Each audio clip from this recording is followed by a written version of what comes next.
Sir, Mrs Badhal, all the teachers, सामने उपस्थित सारे सीनियर्स, सबको मेरा प्रणाम। और आप सभी जो मुझे सुनने के लिए आए हैं उन सबको ढेर सारा Snehashish. Thank you so much कि आपने मुझे यहाँ आपसे रूबरू होने का मौका दिया। बधाल सर ऐसे जो प्रयास हैं वो पिछले काफ़ी समय से कर रहे हैं और ये सही में एक प्रशंसा का नहीं, एक अनुकरणीय विषय है। प्रशंसा तो ऑफ कोर्स कोई भी करके रुक जाता है, पर जब हम उसको फॉलो करते हैं तो इसका मतलब हम एक्चुअली उनका रेस्पेक्ट बाय हार्ट कर रहे हैं। तो सर के जो सामाजिक सरोकार हैं वो मुझे लगता है लेखनबद्ध भी होने चाहिए और आप सबके दिलों में उतरने भी चाहिए। आपकी ज़िंदगी में यदि 1% चेंज आ पाए तो आई होप सर का जो ये सोशल कॉज करने का इंटेंशन है वो कंप्लीट हो जाएगा।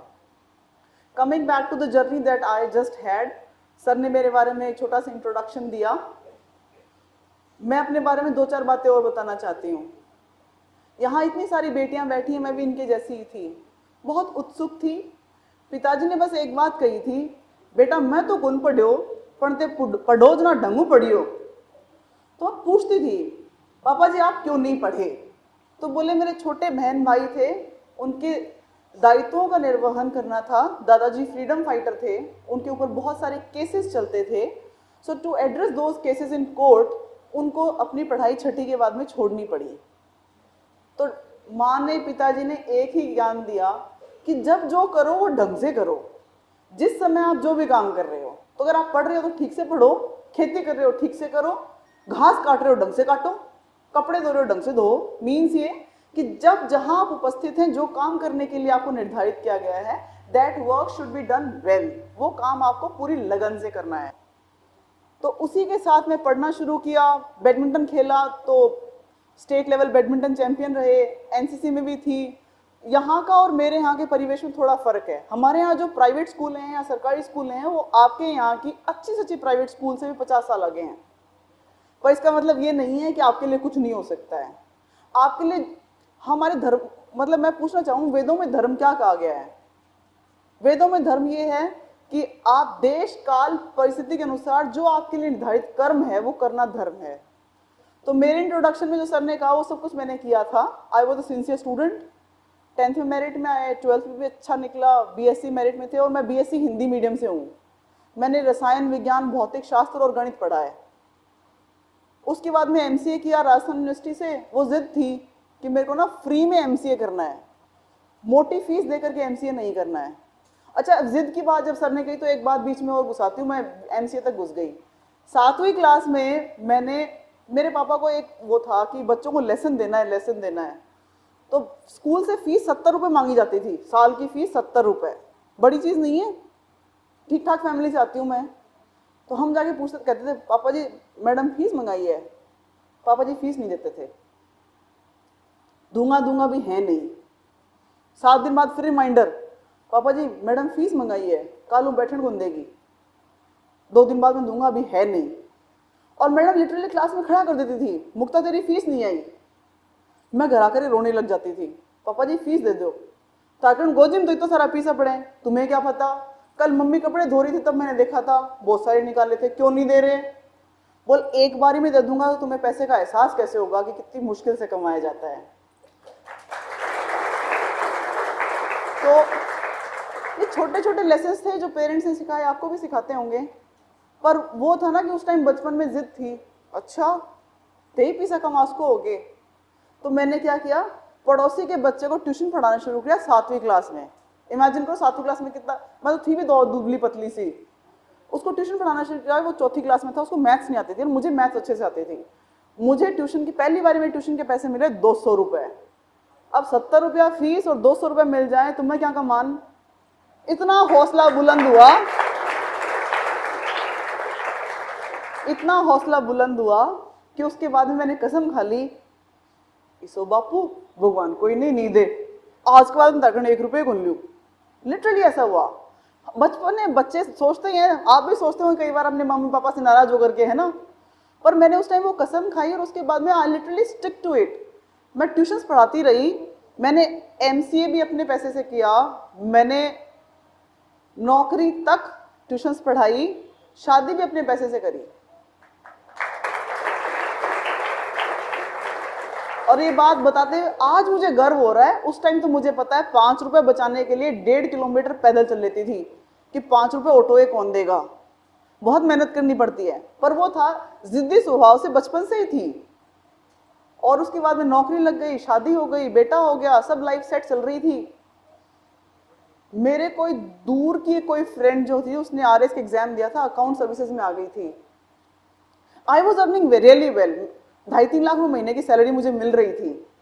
अचानक ही भूचाल आता है, किसी को पता चलता है कि अच्छा उसकी लड़की ने रेस कर लिया और अकाउंट्स ऑफिसर बन गई। मेरे घर में मेरे फादर इन लोगों को लगा, मुक्ता तू तो इंटेलिजेंट है, बेटा तू कर ले ये आरएस का एग्जाम। मैं कहा पापा जी डंकी नौकरी चल रही है, बढ़िया काम चल। बोल नौकरी तो कर रही है लेकिन तेरे को समाज में कोई नहीं जानता बेटे। और ये बात सच है, when you are working in private sector आप अपनी सोसाइटी के लिए कुछ नहीं कर सकते। कई बार ऐसा होता था कि ना कोई जानकार आया और कहा कि साहब मेरे को काम करवा दोगा, मेरे बेटा नौकरी लगवा दोगा। तब मैं सोचती थी कितने असहाय हैं हम कि उनको कहीं रेफरेंस भी नहीं दे सकते, कहीं अटके हुए काम नहीं निकलवा सकते, जबकि हम करना चाहते हैं। हम पैसे की मदद कर सकते हैं लेकिन सोशल रिकॉग्निशन नहीं मिलता। आपने शायद कुछ लोगों ने पढ़ा होगा, मैस्लो का एक सिद्धांत होता है जिसमें वो कहता है कि हमारी सबसे पहले फिजिकल नीड्स होती हैं, फिर साइकोलॉजिकल नीड्स होती हैं, फिर हम सुरक्षा की नीड्स देखते हैं और बाद सबसे लास्ट में जाकर के हमारी मनोवैज्ञानिक नीड्स होती हैं। यानी हम खुद को ढूंढना चाहते हैं, सेल्फ एक्चुअलाइजेशन करते हैं। मेरे लिए वो स्टेज आ गई थी। We both were doing well, हमारा अच्छा पैसा आ रहा था महीने का। मुझे लगा कि चलो कुछ ऐसा करते हैं जिसमें समाज में नाम हो। बापूजी यानी फादर इन लॉ के कहने से मैंने आरएस का एग्जाम दे दिया 2016 वाला। उसके पीछे भी एक इंसिडेंट हुआ था। 2015 में मैंने दिसंबर में एग्जाम दिया था नेट का, और उसमें ऑल इंडिया 3rd रैंक आई थी। तो घर वालों का विश्वास मेरे ऊपर सुदृढ़ हो गया था, ससुराल वालों का, कि पक्का ये तो कुछ ना कुछ कर सकती है। तो पिताजी ने कहा तू फॉर्म भर, हस्बैंड ने भी कहा नौकरी छोड़ दे फॉर्म भर ले। 2016 वाला कच्ची पक्की तैयारी साथ एग्जाम दिया, 848 rank I and I was very disheartened. बहुत दुख हुआ था कि हमेशा से मेरिट में रहने वाले कैंडिडेट का ये रैंक आए। फिर ताने मिले। पता है तानों का आपको लगता होगा नेगेटिव असर होता है, मुझे तो लगता है तानों का बहुत पॉजिटिव असर होता है।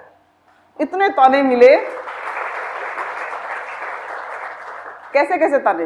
ए उम्र में बने जा है आरएस, टाबर कौन की लाले बनी आरएस, चाली आरएस बनने। और कैसे आसान काम नहीं है आरएस बनना, 24 घंटे पढ़ना पड़ता है। फिर कुछ लोग बोलते फीस दे देती, इंटरव्यू निकल जाती, कुछ तो डंगो कर लेती, इंटरव्यू नंबर आया 60। जाने कितने ताने आपको मिलते हैं। उन सारे तानों को मैंने इकट्ठा किया और अपने सामने ऐसे रख लिया कि मुझे इन सब का जवाब देना है, लेकिन अपनी सफलता के साथ। मैंने किसी को मुंह से कभी कुछ नहीं बोला कि आप ऐसा क्यों कह रहे हैं। I have shown my calibre earlier. किसी को जवाब देने की जरूरत नहीं है। आप इतनी खामोशी से जीत तोड़ मेहनत करो कि आपकी सफलता अपने आप शोर मचाए, और मेरे लिए उसने मचाया। मेरे घर में हजारों की संख्या में लोग आए, मेरा इंटरव्यू लिया, मैं YouTube पे बहुत पॉपुलर हुई। अभी आज सुबह का इंसिडेंट है कि जब मैं आ रही थी रास्ते में एक ट्रैक्टर ट्रॉली वाले ने, हम हॉर्न दे रहे थे, उसने पलट के देखा और ट्रैक्टर बीच में लगा लिया। मैडम जी तो वही हो ना जो सुभाष चारण सर के साथ में तारो वीडियो देखियो तो। मैं कहा हाँ जी वही हूँ। और जी मैडम जी तो आरएस भी बढ़िया। हाँ जी। मैं कहा आप मुझे कैसे जानते हो? बोल सर ने ना कांस्टेबल की तैयारी कराते हैं, मैं उनके वीडियो देखता हूँ, वहां पे आपका वीडियो देखा। मैं धन्य हो गया ऐसे बोल करके। And he was literally into tears. और उसने फिर मेरी गाड़ी में इतने सारे खरबूजे और तरबूज और ये सब कुछ भरे, तो उसके बच्चे को मुझे ठीक ठाक देकर के आना पड़ा। मैं कहा चॉकलेट के लिए रख ले तू। बट ये वो सफलता के वो मायने हैं जो मुझे आज मिले हैं। उसके पीछे जो रातें मैंने काली करी हैं, जो सारे फंक्शंस मैंने छोड़े हैं, वो जो सारे सेक्रीफाइसेस किए, वो आपको नहीं पता। अब मैं आपको बताना चाहती हूँ कि औरों में और मुझ में क्या डिफरेंस रहा। एटीट्यूड का गेम है ये सारा। आपने जिस दिन सोच लिया कि आपको करना है, तो आपको जिंदगी में कोई भी प्रॉब्लम नहीं लगेगी। फॉर एग्जाम्पल, कुछ लोग बोलते हैं बच्चे होने के बाद नहीं पढ़ा जाता, बोलते ना अब तो जिम्मेदारी बढ़ गई, कौन पढ़ जाए। मैं मानती हूं इससे अच्छा तो कोई मौका ही नहीं है। बच्चा स्कूल गया, फ्री हो, पूरी तसल्ली के साथ पढ़ो और घर का कोई काम मत करो उस समय जिस समय आप पढ़ रहे हो। आप मल्टीपर्पज काम साथ करो। फॉर द बॉयज, आपके दिमाग में क्या चलता रहता है सारे टाइम? शाम को मैच देखना है, आज 2 घंटे पढ़ लेता हूं सुबह। और उस 2 घंटे पढ़ने के लिए आपने सोचा करंट अफेयर से शुरुआत करता हूँ, आपने यूट्यूब पे करंट अफेयर्स का वीडियो शुरू किया, वो करंट अफेयर्स का वीडियो किसी स्पीच में कन्वर्ट हो गया, फिर किसी डांस में कन्वर्ट हो गया, फिर लेटेस्ट सॉन्ग में कन्वर्ट हो गया, एंड यू नेवर नो आपके 2 घंटे वेस्ट हो गए। किसी दोस्त का फोन आ गया तो time gone. For the girls आप क्या सोचती है, घर को सारों काम सल्टा के पढ़ने बैठूंगी। अरे तब तक आपका शरीर थक चुका होता है, दिमाग थक चुका होता है। एकदम फ्रेश माइंड से पढ़ो, सारी दुनिया गई भाड़ में। जब आप कुछ बन जाओगे तो इन सारे कामों को करने के लिए आप किसी सर्वेंट को रख लेना, उसका भी घर चलेगा, आपका भी चल जाएगा। It means prioritise your task. Life में आपका एटीट्यूड और आपके टास्क प्रायोरिटाइजेशन होना चाहिए। आपका एटीट्यूड पॉजिटिव इसलिए होना चाहिए कि हर जो आपको नेगेटिव दिख रहा है उसमें कुछ पॉजिटिव निकालो। मुझसे इंटरव्यू में सवाल पूछा गया, आपको हम क्यों लें, आप तो ऑलरेडी इतने साल काम कर चुकी हो, 17-18 साल मुश्किल से सर्विस में काम करोगी। मैंने कहा सर मुझे इसलिए लो, क्यों, क्योंकि आपको जो नेगेटिव दिख रहा है मुझे पॉजिटिव दिख रहा है। मैं आपसे कभी मैटरनिटी लीव मांगूंगी नहीं, क्योंकि मेरी फैमिली प्लानिंग पूरी हो चुकी है। मेरा बेटा स्कूल जाता है तो मेरे को उसके साथ रहने की भी जरूरत नहीं है, वो बड़ा हो गया है, ठीक है। मेरे father in law mother in law साथ में रहते हैं, तो मुझे, मैं कहीं भी पोस्टिंग दूं तो मैं काम करने के लिए स्वतंत्र हूँ। तो उनको नेगेटिव दिख रहा था कि आप कैसे काम करोगे, मुझे लगा कितनी सारी पॉजिटिव बातें हैं। जैसे मुझसे एक सवाल और पूछा गया, महिलाओं के लिए इतनी नीतियां बनाते हैं, सफलता तो दिखती नहीं है कहीं, आज भी बेटियों की वही स्थिति है, आप क्या कहना चाहती हो, क्यों फेल हो रहे हैं। तो अब आपको पता है उन्होंने सवाल नेगेटिव किया, एटीट्यूड मेरा पॉजिटिव होने से मैंने क्या जवाब दिया, सर जो स्थिति मेरी दादी की थी, जहां वो इतना घूंघट निकालती थी, आटा चक्की खुद पीसती थी, वो स्थिति मेरी माँ के लिए चेंज हो गई। मेरी माँ ने घूंघट नहीं निकाला और पिसा पिसाया आटा लेकर के आती थी ताकि उनको और काम करने के लिए टाइम मिल जाए। मेरी माँ की स्थिति से मेरी बेटर है, क्योंकि मेरे घर में सर्वेंट आ जाती है और काम कर जाती है। तो चेंजेस तो आ रहे हैं, और चेंजेस इसलिए भी आ रहे हैं क्योंकि बच्चियों का एनरोलमेंट बढ़ा है।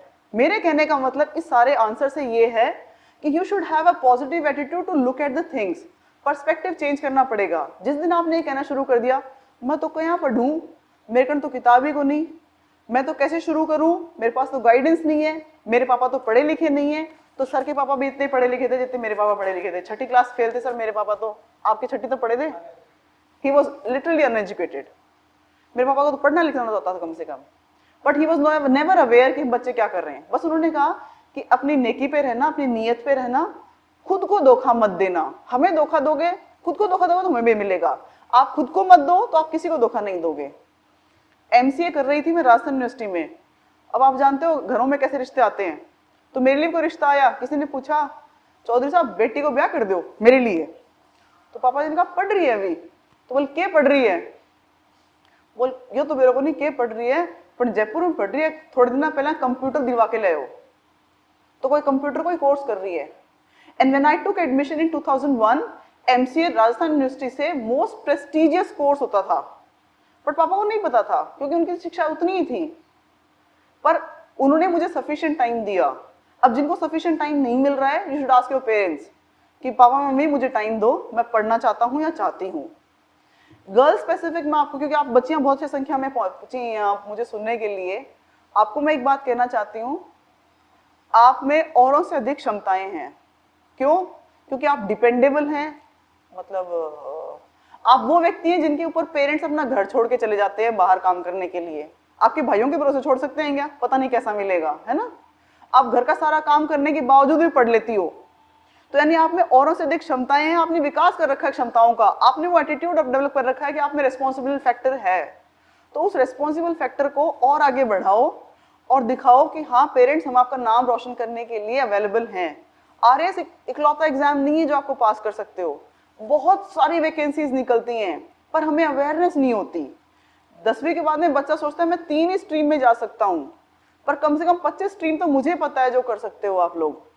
All you need to know is ask the teachers. Online देखो कि कौन कौन से ऑप्शंस अवेलेबल हैं, बहुत सारे ऐसे। अच्छा, कितनों बच्चों को ये पता है कि 10वीं के बाद में अगर आप बायोलॉजी लेते हो तो 12वीं के बाद सीधे एडमिशन होता है और आप लेफ्टिनेंट बन के निकलते हो आर्म फोर्सेज में, नर्सिंग सर्विसेज में। कितनी बच्चियों को पता है और लड़कों को पता है? एक को पता है, 2। यानी यदि आप नर्सिंग करते हो एएफएमसी की कॉलेज से, यानी आर्म फोर्सेस की कॉलेज से, तो आप सीधे लेफ्टिनेंट के पद पर रिक्रूट होते हो। और उसकी भर्ती कब निकलती है? अप्रैल महीने में। और इतना छोटा सा एडवर्टीजमेंट होता है, लोग निगाह दौड़ाए रहते हैं उसके ऊपर। जब आप सोचते हैं लेफ्टिनेंट के पद पे भर्ती होती है, इसका मतलब ये है कि आप डायरेक्ट ऑफिसर रैंक में जा रहे हो नर्सिंग करके। तो ये भी एक करियर है जिसके बारे में ग्रामीण परिवेश के बच्चों को नहीं पता है। ऐसे हजारों करियर्स हैं। कितनों को पता है कि IISc बैंगलोर में BSc प्लस MSc के लिए इंटीग्रेटेड कोर्स होता है? आपको पता है 12वीं के बाद में BSc MSc इंटीग्रेटेड कोर्स होता है? एक बच्चे को पता है, 2 को पता है। यानी ऐसे बहुत सारे करियर ऑप्शंस हैं जिनके बारे में आपको पता नहीं है। तो इसलिए आप क्या करते हो, सिंपल BSc कर लेते हो, BA कर लेते हो, और फिर सोचते हो पुलिस कांस्टेबल की परीक्षा दे दूंगा, B.Ed कर लूंगा, टीचर की भर्ती कर लूंगा, और एक ट्रेडिशनल माइंडसेट सेट है। I think we need to come out of that. हमें उससे बाहर निकलना पड़ेगा। कई लोगों को लगता होगा कि बोलते बोलते मेरे मुंह से अंग्रेजी क्या निकल रही है। उसका रीजन ये है कि मैं पिछले काफी सारे सालों से कॉर्पोरेट में काम कर रही थी, तो इसलिए ये अपने आप ही निकल जाती है। I am really sorry. मैं कोशिश करती हूँ हिंदी में बोलने की, बट मुझे माफ कीजिएगा। अब इसके पीछे एक लेसन एक और भी है कि मैं हिंदी माध्यम ग्रेजुएट हूँ, घरा मारवाड़ी बोली जाए, फिर भी मैं अंग्रेजी बोल सकूँ हूँ। एको मतलब थे भी बोल सको हो। अपने आप को किसी से पीछे, किसी से कम मत समझो।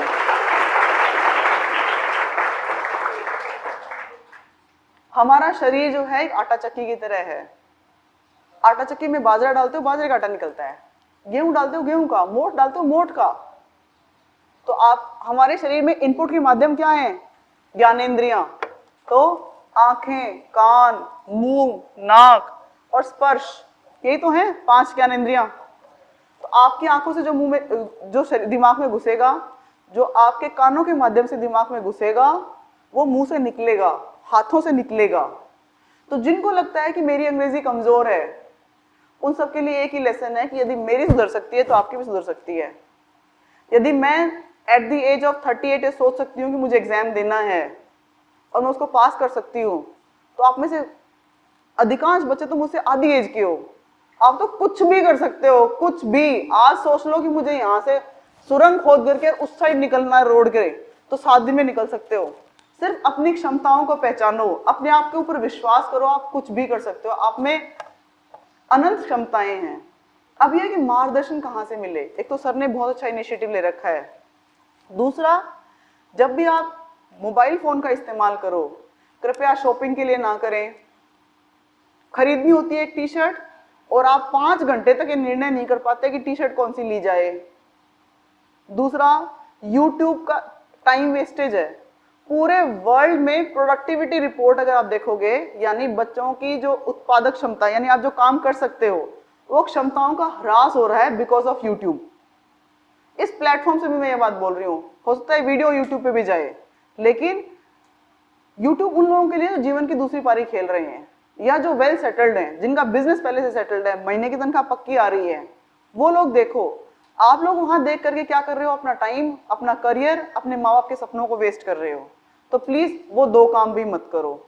तीसरा काम ये, जैसे मैंने कहा, आप बैठे हुए यहाँ हो और दिमाग में चल रहा है कि फुहारा चला करके आई थी, बंद करो कौन करो, या आप लोग सोच रहे होंगे दिमाग में कि मेरा दोस्त आने वाला था, मैं तो यहाँ बैठा हूँ, वो आया कि नहीं आया, तो आप गलत कर रहे हो। तो आप मन से और शरीर से एक ही जगह प्रेजेंट रहें और पूरा फोकस से जो भी काम कर रहे हो वो करो। Don't waste a single minute of yours. कितनों को याद है न्यूटन का क्रिया प्रतिक्रिया का नियम? 2, 3, 4, अरे भाई 9th क्लास में था बच्चों। न्यूटन के 3 नियम थे गति के, है ना? पहला जड़त्व का नियम था, मेरे को आज तक याद है, 9th को पढ़ी थी मैंने, 94 में 9th करी थी मैंने। पहला जड़त्व का नियम था, जो जगह, जो चीज जैसी वैसी रहना चाहती है, बदलना ही नहीं चाहती। इंसान भी वैसा ही है। दूसरा, किसी भी चीज को गति देने के लिए त्वरण की आवश्यकता होती है। और तीसरा, क्रिया प्रतिक्रिया। क्रिया प्रतिक्रिया क्या होती है? प्रत्येक एक्शन के लिए उसके ऑपोजिट और इक्वल रिएक्शन होता है ना?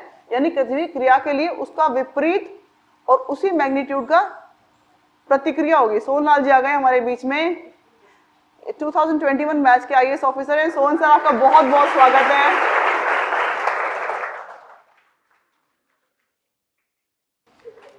सर के साथ में OTS में कुछ लम्हे शेयर करने का मौका मिला था, और सबसे सुंदर बात यह है कि सर राजस्थान के ही पुत्र हैं और राजस्थान में ही सर को सर्व करने का मौका मिला है।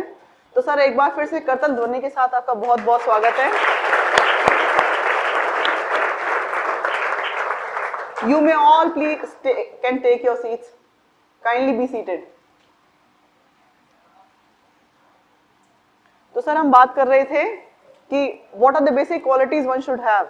तो self discipline, focused approach, attitude में चेंज और अपने आप के ऊपर विश्वास। मैं तो ये भी कहना चाहती हूँ आप सब लोगों को कि खुद से एक एक्सपेरिमेंट करके देखो। आप सब लोग मेरे ख्याल से सब 18 प्लस हो, 18 प्लस वाले बच्चे हैं, 15 प्लस वाले तो सारे हैं, 10 तो सबने कर रखी है। कभी ऐसा हुआ है पड़ोसी का बच्चा, भाई या कजन ब्रदर आपके पास आया हो, बहन आई हो और ये कहते हो 7वीं 8वीं क्लास का सवाल कि भैया या दीदी ये सवाल बता दो, और आपने कोशिश करी हो उसको पढ़ के समझने की और उसको समझाने की। आपने 99% ऐसा हुआ होगा कि आपने वो पढ़ा होगा, अच्छे से आपको आया होगा और आपने समझाया होगा, और फिर अपने आप के दिमाग में ये भी सोचा होगा, अरे यार ये सवाल जब मैं 10th में था या मैं 7th में था तब मुझे तो नहीं आया था, आज कैसे आ गया। हुआ है ना ऐसा। बहुत सारे कॉन्सेप्ट्स ऐसे होते हैं जो हम पढ़ रहे होते तब हमें समझ में नहीं आते, but later on after 4-5 years हमारे वो समझ में आ जाते हैं। इसका मतलब क्या है कि हमारे शरीर के साथ साथ हमारे दिमाग का भी विकास हो रहा होता है। प्रत्येक क्लास की जो टेक्स्ट बुक है वो उस उम्र के व्यक्ति के हिसाब से लिखी गई होती है। तो यदि आपके पड़ोसी को समझ में आ रहा है तो आपको भी आएगा। क्या चाहिए, सिर्फ ये कि मैं तो तब तक खाना नहीं खाऊंगी जब तक ये चैप्टर मुझे समझ में नहीं आएगा। उसको 5 बार पढ़ो, 6 बार पढ़ो, नहीं समझ में आए पूछो, लेकिन हर रोज जिद करो, अपने आप को पनिशमेंट दो। कितने लोग अपने आप को थप्पड़ मारने की क्षमता रखते हैं? 1 2, मैं तो खुद को रखती हूँ। जब जब मैंने गलती करी, खींच के मारा अपने आप को, किसी को की जरूरत ही नहीं है, मैं ही मार लूं अपने आप को। क्यों? अरे मुक्ता बेवकूफ, आधा घंटा यूट्यूब पे खराब कर दिया, कितना इंपॉर्टेंट था, एक टॉपिक पढ़ लेती। तो आपको ये कहना चाहती हूं कि आप अपने बेस्ट फ्रेंड हैं। खुद के साथ में ईमानदार रहिए, खुद के साथ में जिद कीजिए, इंप्रूवमेंट कीजिए खुद से हर रोज। Every day should be your new improvement day. कल आपने अगर 4 पेज लिखने का प्रयास किया था तो आज आपके 5 पेज होने चाहिए। आप जल्दी ऐसा पाओगे कि आप एक दिन में 70 पेज लिखने की क्षमता रखोगे। आजकल मैं रोज 250 केस हर रोज सुन रही हूँ रेवेन्यू कोर्ट के, और हर रोज खुद लिख रही हूँ। शुरुआत में 5 भी नहीं सुने जाते थे। तो यानी हमें क्षमताएं बहुत सारी है, बस हम उनका दोहन नहीं कर रहे हैं। आप ईश्वर को थैंक यू बोलो हाथ जोड़ के इसी समय कि हे ईश्वर, आपने मुझे संपूर्ण बनाया है, मेरे दोनों हाथ, दोनों पैर, आंखें, सब शरीर सुरक्षित दिया है। सर मेरे बैच में श्री गौरव बांकावत हैं, आप ऑनलाइन भी देख सकते हैं उनको। ये उनकी 13वीं जॉब है। 3 दिन बाद में वो ज्वाइन करेंगे लबासना IRS ऑफिसर, और वो व्हीलचेयर पे हैं अपनी उम्र के 13वें साल से। उनके सिर्फ हाथ चलते हैं, वो पानी भी ऐसे पीते हैं। तो आप संपूर्ण रूप से शारीरिक रूप से स्वस्थ हैं, इसका मतलब आप बहुत सारे लोगों से बहुत बेटर है। ईश्वर ने आपको आशीर्वाद दे रखा है, इस आशीर्वाद का दोहन कीजिए। आपको लगेगा बड़ी देर हूं मैडम, ज्ञान ही ज्ञान बांटा जा रही है। So the session is open for your questions. You may ask any specific question to me. उसके बाद में हम सब मिलके सोहन सर को सुनेंगे। आप कोई भी सवाल पूछिए, हिंदी में पूछिए, मारवाड़ी में पूछिए। फोकस नहीं कर पाती हूँ, फोकस नहीं कर पाता हूँ, टाइम टेबल नहीं बना पाता हूँ, कुछ भी पूछ सकते हो। कोई सवाल ही नहीं है बच्चों के पास। बताने के लिए तो बहुत कुछ है, लेकिन आपको क्या डाउट्स है वो पूछिए। हाँ प्लीज, हाँ बेटा बोलो, वहीं बैठे बैठे बोल दो, सुनेगा मुझे। तो इसका मतलब है कि आपने बहुत स्ट्रिक्ट टाइम टेबल बना रखा होगा। सर बच्चे ने सवाल पूछा है कि मैं डेली एक टाइम टेबल बनाता हूँ और उसके हिसाब से फॉलो नहीं कर पाता हूँ। तो आप टाइम टेबल अगर ऐसा बना रहे हो कि 7 बजे उठूंगा, 7:30 तक नहा धो के बैठ जाऊंगा पढ़ने के लिए और 7:30 से 9:30 तक पढ़ूंगा, तो हम जानते हैं जब परिवार में साथ रह रहे होते हैं तो कोई ना कोई काम आ जाता है। कई बार पिताजी आवाज आई बोल देते हैं, बेटा देख क्या ये काम करके आ। तो आप ऐसे परिस्थिति में जब रह रहे हो तो टाइम टेबल ऐसा बनाओ कि मुझे रोज 5 घंटे पढ़ना है, वो 5 घंटे में कोशिश करूंगा, एनी टाइम ये कोशिश चलती रहेगी कि मैं अब पढ़ने बैठ जाऊं। और फिर घर वालों को बोल के बैठिए कि प्लीज मुझे 1 घंटे डिस्टर्ब मत करना, मैं 1 घंटे इस समय पढ़ने बैठ रहा हूँ, ठीक है। तो वो भी आपको कॉर्पोरेट करेंगे, ऐसा नहीं है। और स्ट्रिक्ट टाइम टेबल मत बनाइए कि 10:30 means 10:30, no, because we are social animals, हम सामाजिक प्राणी हैं, तो हम सबके बीच में कोई ना कोई जिम्मेदारी चलती रहती है। जो अकेले हॉस्टल में रह के पढ़ रहे हैं उनके लिए एक अलग बात है, पर जब हम परिवार में रहते हैं तो बहुत सारे काम पड़ते रहते हैं। तो आप सब लोग क्या करो, एक स्टॉप वॉच रखो, 100 रुपए की स्टॉप वॉच आती है, मोबाइल में भी स्टॉप वॉच होती है, कई लोगों की घड़ियों में भी स्टॉप वॉच होगी। ये नुस्खा मैंने कहाँ से सीखा, 12th फेल नाम की किताब है, IPS है मनोज पांडे सर, उनकी, वो 12वीं क्लास में फेल हो गए थे और उन्होंने उस पुस्तक में लिखा है कि आप यदि गिनना चाहते हो आप कितने घंटे पढ़ रहे हो तो उसके लिए एक स्टॉप वॉच रखो। जब आप सीरियसली पढ़ने बैठ जाओ सारी चीजों को पीछे छोड़ करके, तब उसको ऑन कर दो। जितनी देर पढ़ाई में मन लग रहा है मीन इट, उतनी देर वो ऑन रहेगी। फिर जैसे आप उठ के गए वॉशरूम या पानी पीने के लिए, उसको बंद करके जाओ, फिर उसको रीस्टार्ट करो। तो आप इस हिसाब से अपने टाइम कैलकुलेट कर सकते हो मैं कितने घंटे पढ़ा। और फिर ग्रेजुअली ऐसा नहीं कि पहले दिन आप 8 घंटे पढ़ लोगे, कोई नहीं पढ़ सकता 8 घंटे, तो पूरे दिन में मैं आज भी नहीं पढ़ सकती। हर एक व्यक्ति की अलग क्षमताएं हैं बैठने की। सिटिंग पावर जितना भी शुरू करो उससे हर रोज थोड़ा थोड़ा बढ़ाओ, चाहे 5 मिनट ही बढ़ाओ, चाहे 10 मिनट ही बढ़ाओ, और खुद से ईमानदार रहो। अगर लेकर के बैठा हुआ हूं और दिमाग में कोई मित्र चल रहा है तो ये समझ लो आप पढ़ नहीं रहे हो, आप खुद के साथ चीटिंग कर रहे हो। आप, मारवाड़ी में कहा होता है जगत जीता पेट हारा, तो आप सबसे जीत सकते हो, खुद से नहीं झूठ बोल के जीत सकते। आपको स्वयं से ईमानदार रहना पड़ेगा। यदि आप खुद से ईमानदार हो तो कोई बाहर वाला कहेगा भी नहीं कि तू पढ़ ले, तुम्हारा पीसा खराब कर रहे हो है, तू टाइम खराब कर रहे हो, नहीं, फिर अंदर से अपने आप आएगा थोड़ा पढ़ना है, थोड़ा और बेटर करना है। दूसरा, अपना टेस्ट बार बार करते रहो। यानी आप देखेंगे कि ऑनलाइन मॉक टेस्ट अवेलेबल है बहुत सारे, और बहुत सस्ते सस्ते अवेलेबल हैं। वो नहीं ले सकते हो तो मॉक टेस्ट की किताबें आती हैं मॉडल पेपर्स की, उनको सॉल्व करके देखो। जिस भी परीक्षा की आप तैयारी कर रहे हो उसके मॉडल पेपर आते हैं और बहुत सस्ते आते हैं, 100 रुपए में पूरी बुकलेट आ जाती है 15 टेस्ट की।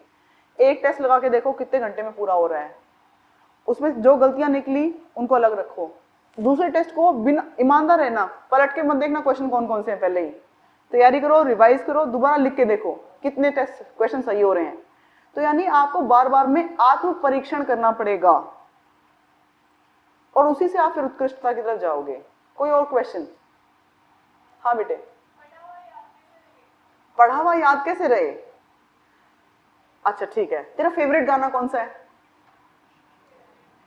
कोई भी गाना बता दे। मारवाड़ी सॉन्ग सुनती है, क्यों याद है तेरे को?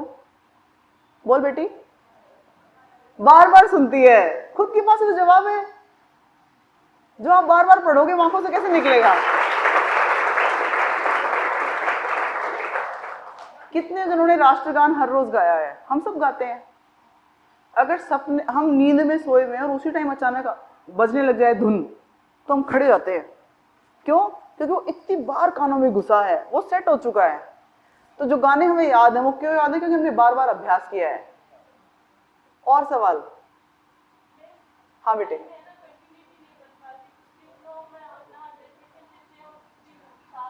ऐसे उतार चढ़ाव के दिन सबकी जिंदगी में आते हैं बेटा। कभी कभी ऐसा भी होता है मूड ठीक नहीं होता, कभी होता है कि परिवार में दूर के रिश्ते में कभी किसी की बीमारी का पता चलता है या देहांत का पता चलता है तो मूड खराब रहता है, बहुत दुख भी होता है।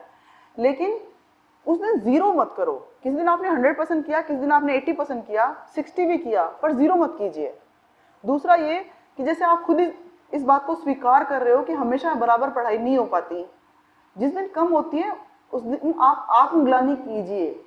अपने आप से पूछिए कि क्या मुश्किल रही। हर रोज डायरी लिख लो शाम को कि आज मैं इतने घंटे पढ़ पाई थी, आज ये मुश्किल रही, कल इस पे काम करूंगी। आत्मग्लानि यानी गिल्ट फीलिंग एक दिन होती है, यदि आपने उस पर काम नहीं किया तो अगले दिन गिल्ट फीलिंग का लेवल कम होता है, और उस दिन भी आपने अपने गिल्ट पे काम नहीं किया यानी करेक्टिव एक्शन नहीं लिया तो तीसरे दिन गिल्ट होना बंद हो जाता है। उसको हम कहते हैं ढीठ हो गया है आदमी, चिकना गड़ा हो गया है आदमी। तो मैंने भी क्यों कहा आप खुद को चांटा मारो। जिस दिन पहली बार यूट्यूब पे आधा घंटा खराब किया उस दिन मैंने अपने आप को खींच के चांटा मारा, दोबारा 1 मिनट भी खराब नहीं करी। तो यानी अपनी गिल्ट पे काम कीजिए। तो ये कसम खुद से जैसे पहले नहीं तो पंडित जी गांठ बांध के रखते थे ऊपर, वो गांठ क्यों बांधी जाती थी कि आपको याद रहे, क्योंकि उस टाइम दीवारों पे लिखने के लिए कोई सामग्री नहीं थी, पेंट नहीं कर सकते थे। अपने बेडरूम में जहां भी आप सोते हो सामने चिपका के रखो कि तू सोने की हकदारी नहीं है। क्या आज तूने 3 घंटे पढ़ाई करी? और सोने से पहले उसको पढ़ के सो, बिलीव मी नींद नहीं आएगी। एक दिन कम सो लेना।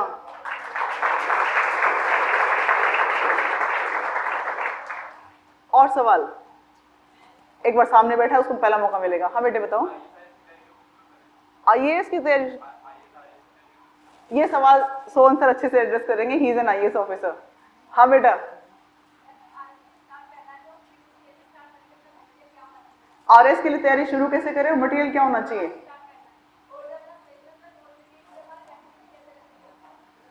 सवाल बहुत अच्छा है गुड़िया का, पूछ रहे कि आरएस की तैयारी कब से शुरू करें, कंटिन्यूटी कैसे बनाए रखें, सिलेबस क्या हो, मटेरियल क्या हो, सब कुछ। कोई जीरो नहीं है। चलो चलो फिर तुम्हें एक जवाब देती हूँ। 2 साल पहले मेरा बेटा चौथी क्लास में था। कितनों के जानकार चौथी क्लास में है? किसी किसी का होगा। चौथी क्लास में पहली बार भारत का भौतिक विभाजन इंट्रोड्यूस होता है, the physical division of India introduce होता है। भौतिक विभाजन में ऊपर आता है सबसे ऊपर उत्तरी हिमालय क्षेत्र, फिर आता है उत्तर के मैदान, फिर नीचे प्रायद्वीपीय पठार। सबको याद है ना? अब मेरे बेटे को मैंने जब वो चैप्टर पढ़ा रही थी आरएस 2016 का मेंस का पेपर डाउनलोड करके प्रिंट करके दिखाया कि बेटा देखो 10 नंबर का सवाल आया हुआ है, ईस्टर्न और वेस्टर्न कोस्टल रीजन्स में डिफरेंस, यानी पूर्वी और पश्चिमी जो हमारे कोस्टल रीजन्स हैं, समुद्रवर्ती के पास वाले क्षेत्र हैं, उनमें अंतर आया हुआ था 10 नंबर का, और वो अंतर वहां चौथी क्लास में लिखा हुआ था। तो क्या आप ये कहना चाहते हो कि 12वीं क्लास करने के बाद या बीएससी करने के बाद या बीए करने के बाद आप जीरो हो? No, you are not. आपको पहले से बहुत कुछ पता है, बहुत कुछ पता है। सवाल कहां से पूछे जाते हैं? आपकी राजस्थान बोर्ड की 5वीं क्लास से लेकर के 11वीं क्लास तक के पाठ्य पुस्तकों में से सवाल पूछे जाते हैं। तो कोई पूछे तैयारी कैसे करनी है, तो खाली राजस्थान बोर्ड की किताबें उठा लो, बहुत अच्छे से पढ़ लो, पुराने आए हुए सवालों को देख लो और फिर देख लीजिए कि आप उन क्वेश्चंस को एड्रेस कर पा रहे हो कि नहीं। ये गेम जो है वो बहुत गहराई का नहीं है, इस गेम में विस्तार बहुत सारा है। 18-19 प्रश्न पत्र हैं, वो 18-19 पढ़ने पड़ते हैं बस, लेकिन बहुत उथला उथला सा है, बहुत गहरा नहीं सवाल पूछा जाता। सवाल ऐसे पूछे जाते हैं बहुत आसान आसान से। चंबल की 4 सहायक नदियों के नाम बताओ, सबको पता है। बताओ, नहीं पता क्या आपको? अच्छा, 18 पुराण हैं, उनमें से कोई भी 6 पुराणों के नाम पूछ लिए, कितना आसान है। ये थोड़ी पूछा कि मत्स्य पुराण में क्या लिखा हुआ है। तो सवाल बहुत आसान आते हैं, आप घबराओ मत।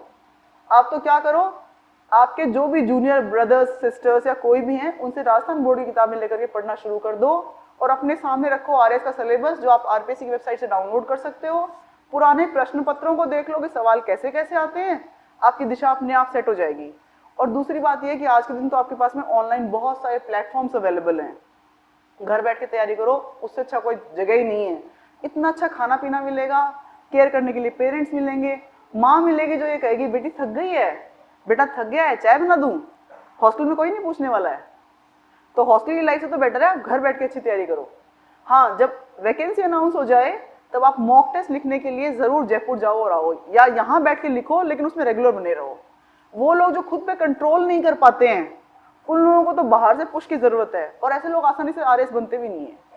आपको तो मोटिवेशन अंदर से लाना है कि हाँ मुझे तो लाल बत्ती वाली गाड़ी में आना है, अगली मुक्ता राव बनना है, तब बात नहीं। One last question I take, उसके बाद में हमारे पास बहुत सारी ड्यूटीज हैं, मुझे कोई प्रोटोकॉल ड्यूटी करने एयरपोर्ट जाना है। आंसर राइटिंग के बारे में बताऊं, 10वीं क्लास की आंसर राइटिंग कैसे करी थी बता? अपने आप ही करी थी ना? नहीं करी? अरे भाई बहुत बड़ी गलती करी। तो वही आंसर राइटिंग है गुड़िया। बस आंसर राइटिंग में औरों से अलग क्या डिफरेंस है? जैसे मान लिया आपसे पूछ लिया जाए राजस्थान में उपलब्ध प्रागैतिहासिक या पाषाण काल के जो लोकेशंस है उनके बारे में वर्णन कीजिए, या फिर राजस्थान की पश्चिमी राजस्थान की नदी तंत्र पे एक लेख लिखिए। तो आपको ये पता होना चाहिए पश्चिमी राजस्थान है कौन सा और उसमें कौन कौन सी नदियां हैं। So how you are going to start is, मान लो 10 नंबर का सवाल है, तो पहले आप प्रश्न को लिखो ऊपर और पेंसिल से उसका उत्तर लिखो। फिर दोबारा पढ़ो, आपको खुद लगेगा कि अरे यार मैंने ये चीज तो छोड़ ही दी, तो जहां छोड़ दी वहां से मिटा के दोबारा लिखो। फिर किताब खोलो और देखो क्या छूट गया, फिर उसी प्रश्न को किसी साफ पन्ने पर ऊपर ऊपर अंकित करो। अब चूंकि आपने अभी भी रिवीजन किया था, तो आपने कुछ लिखा था, आपने कुछ रिवीजन किया है, दोनों को मिक्स करके फिर से एक उत्तर लिखो। आई एम श्योर आपसे अच्छा इवेल्युएटर कोई और हो ही नहीं सकता। ठीक है, तो पहले आप खुद लिखने की कोशिश करो, उसमें खुद पढ़ के इंप्रूवमेंट करने की कोशिश करो, फिर टेक्स्ट बुक को रेफर करो, फिर देखो क्या छूट गया था, फिर दोबारा उस आंसर को लिखो। जोर बहुत आएगा, आदमी को पढ़ने में कम जोर आता है, लिखने में बहुत ज्यादा जोर आता है। तो जितना ज्यादा जोर अभी लगा लोगे उतना कम जोर आएगा आपको सफलता प्राप्त करने में। तो ये जोर अभी बांट लो, थोड़ा थोड़ा थोड़ा हर रोज पे डिस्ट्रीब्यूट कर लो, सो दैट जो एग्जाम लिख रहे हो आरपीएससी के लिए तब जोर नहीं आए। Any more questions? Ma'am one question. हाँ जी प्लीज। नमस्ते मैम। नमस्कार। बदाल सर को नमस्कार, सोहन सर को नमस्कार। बदाल सर को तो मैं दूसरी बार सुन रहा हूँ, अभी पिछला आरएस का मेंस मैंने लिखा है। अरे वाह। मेरे साथ एक ही समस्या है कि स्पीड नहीं बन पाती है और 2 के पेपर में 30 नंबर की क्वेश्चन रहे। वो इसके लिए जरा आप अगर बता सकें, मेरे हिसाब से आप ज्यादा बेहतर बताएंगे, क्योंकि 2 पेपर की कॉपी मैंने आपकी देखी है जी, और आपने एक भी क्वेश्चन नहीं छोड़ा और अच्छे अंक भी लाए, तो सर। कृपया गाइड। सर क्या आपका ये दूसरा प्रयास था? ये दूसरा प्रयास था, पहले 13 वाली थी। सर मैंने 2016 की परीक्षा में मेरी कॉपी शेयर कर रखी है, इंटरनेट पे सारी अवेलेबल हैं। उसमें मेरा हिंदी में 20 नंबर का प्रश्न ऐसा कैसा छूटा था। इनफैक्ट शुरुआत वाले जो संधि, विलोम, मुहावरे, उनमें मैंने 2 घंटे खराब किए, और जो 80 नंबर का आता है ना जिसमें डिस्क्रिप्टिव राइटिंग आती है, उसके अंदर मैंने सिर्फ 1 घंटा दिया, तो छूटना ही था, यानी मेरी प्लानिंग गड़बड़ थी। लेकिन 16 में जो गलती करी, मैंने बताया ना जो गलती करते हो उस पर खुद को खींच के थप्पड़ दो कि जो गलती करी वो दोबारा रिपीट नहीं करेंगे। एक बार करो तो गलती, दूसरी बार करो तो पाप। और ईसाई धर्म में लिखा है पाप की सजा मौत।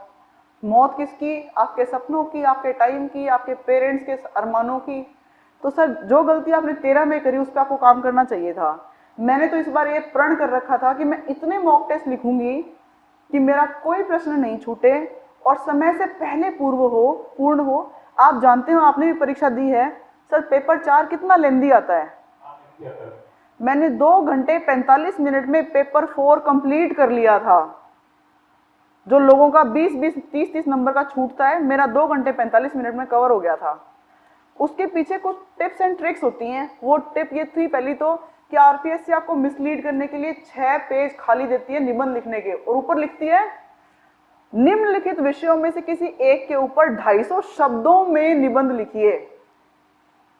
तो जिसने 250 नहीं पढ़ा वो तो पूरे 6 के 6 पेज भरने की कोशिश करता है। मैंने पढ़ा था तो मैंने 3 ही पेज में निबंध लिख के आई थी, क्योंकि एक पेज में मानते 100 शब्द आते हैं। तो ऐसे कुछ ट्रिक्स पे आपको पहले ही सोचना पड़ेगा।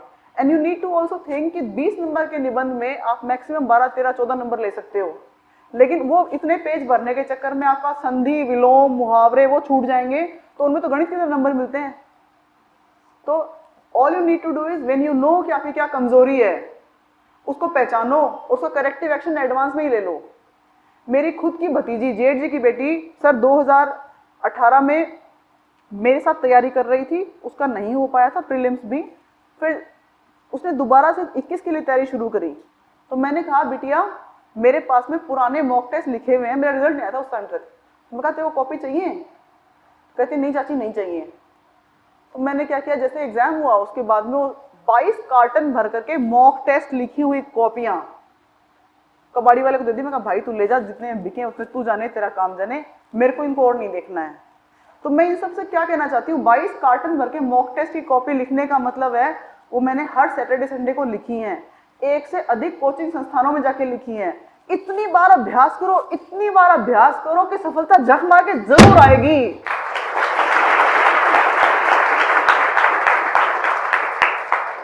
मतलब क्या कमी है उस पर जरूर काम करो। हम सोचते रहते हैं ये मेरे को आता नहीं आता नहीं, वो जब तक आता नहीं सोचते रहेंगे तब तक वो नहीं आएगा। और जिस दिन आपने ये सोच लिया कि देखता हूं कैसे नहीं आएगा, उस दिन जरूर आ जाएगा वो चीज। तो प्लीज अपनी कमजोरी पे काम करो, लोगों से पूछो क्या कमी रह गई, उसको सुधार करो, फीडबैक लो, खुद को इम्प्रोवाइज करो। आपसे बेटर आपको कोई नहीं जानता है, बिलीव मी, आपसे बेटर आपको कोई नहीं जानता। तो सर अगली बारी में आपको क्या काम करना है, इतना मॉक टेस्ट लिखना है कि आपका 2.5 घंटे में पेपर पूरा होता हो, और राइटिंग को कॉम्प्रोमाइज नहीं करना है। कितनों को ये लगता है कि मैं आपके पीछे ये कहूंगी बेटा दौड़, तो आप 5 की स्पीड से दौड़ोगे, आपके पीछे बैल छोड़ दूं तो आप 10 की स्पीड से दौड़ोगे, और आपके पीछे यदि टाइगर छोड़ दूं तो आप 25 की स्पीड से भी दौड़ सकते हो, है कि नहीं? इसका मतलब आपको प्रायोरिटाइज करना पड़ेगा कि मेरे पीछे क्या पड़ा है। हर रोज ये सोचो कि ये करो या मरो की लड़ाई है, मेरा अस्तित्व का प्रश्न है, मुझे पढ़ना ही है, तो हो जाएगा। Thank you. Now I'll take your leave. The session is open for Sohan sir and Badhal sir. Thank you so much for having me here. मुझे आपने यहाँ बुलाया, आपने मुझे बोलने का मौका दिया, इतने प्यार से सुना और मेरी इतनी हौसला अफजाई करी। यहाँ से मैं आप सबका ढेर सारा स्नेह और बहुत बहुत बहुत सारा प्यार लेके जा रही हूँ। बदले में आप सबको सफलता की शुभकामनाएं, असीम स्नेह। You all are now my family members. आप मुझसे कभी भी संपर्क कर सकते हो। कलेक्ट्रेट कमरा नंबर 50, कमरा नंबर 2 में बैठती हूँ। बदाल सर के पास मेरा संपर्क सूत्र है। किसी और दिन भी बुला सकते हो, अपने घर के फंक्शन में भी बुला सकते हो। आप मुझे कभी भी बुलाइए, मेरे पास समय है तो मैं 100% आऊंगी। मेरी परिवार में और आप सबके परिवार में मुझे बताया आपका मेरा स्वागत है, पर मेरे परिवार में आप सबका स्वागत है। Thank you.